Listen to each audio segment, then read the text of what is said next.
Is love the death of us all? Is it the downfall of every man? Life's purpose is deeply rooted in love. As we grow, this pursuit of love evolves. In childhood, assuming we grow up in a nurturing environment, we seek the attention and love of our parents and siblings. As we mature, this craving extends to the approval and affection of our peers and, eventually, to romantic love. This longing for love and attention can become an overwhelming force, consuming us entirely. But what happens when a person gains all the love and attention they desire? Conversely, what happens when they are starved of it? How far will someone go to obtain love, and what impact does this quest have on a person? Ridley Scott's Gladiator provides us with two characters, Maximus and Commonus, who embody these two extremes of love. Maximus, the protagonist, has it all: the love and respect of his army, a beautiful wife and child waiting for him, a clear sense of purpose, and even the admiration of Emperor Marcus Aurelius, who tells Maximus, "You are the son I should have had." This line underscores the depth of their bond and highlights Commonus' lack of paternal love and approval. Commodus, in stark contrast, is deprived of these same affections. He is unloved by his father, lacks respect from his peers, has no wife or children to call his own, and feels like an outcast even within his family. His sister, Lucia, does not respect or love him either. The film hints at this when Marcus Aurelius tells Lucia she would have been a great leader if she were a man, wishing that she was next in line to rule Rome, indirectly suggesting that Commonus is not suited for leadership or worthy of respect. Deprived of love, Commonus becomes obsessed with obtaining it by any means necessary.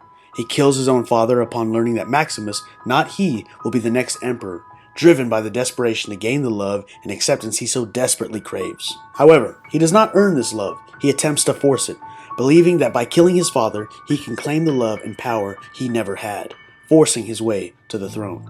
Yet, love and respect are not so easily won. His rule is marked by growing dissent, rejection from his sister, and a lack of genuine loyalty from his followers.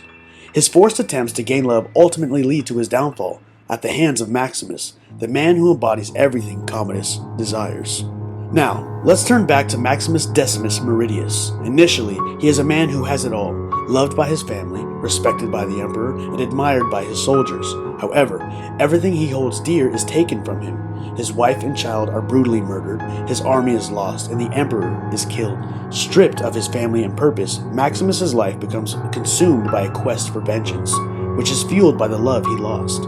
Despite everything, love remains his driving force, even though it has transformed into a desire for retribution. One of the most iconic moments in Gladiator occurs when Maximus confronts Commonus in the arena, revealing his identity for the first time since Commodus ordered his execution.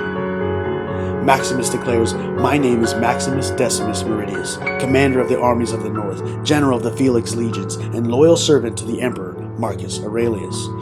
In this moment, Maximus is not merely stating his titles, but reaffirming the love and respect that gave his life meaning.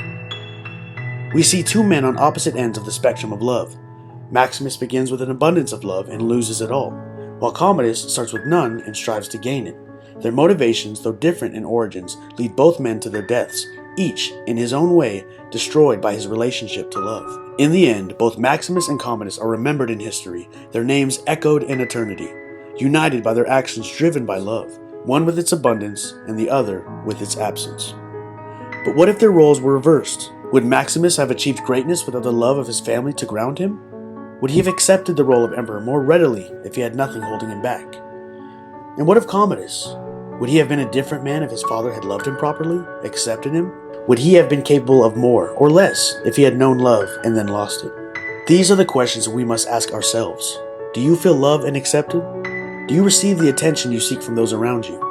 If not, what are you willing to do to obtain these things?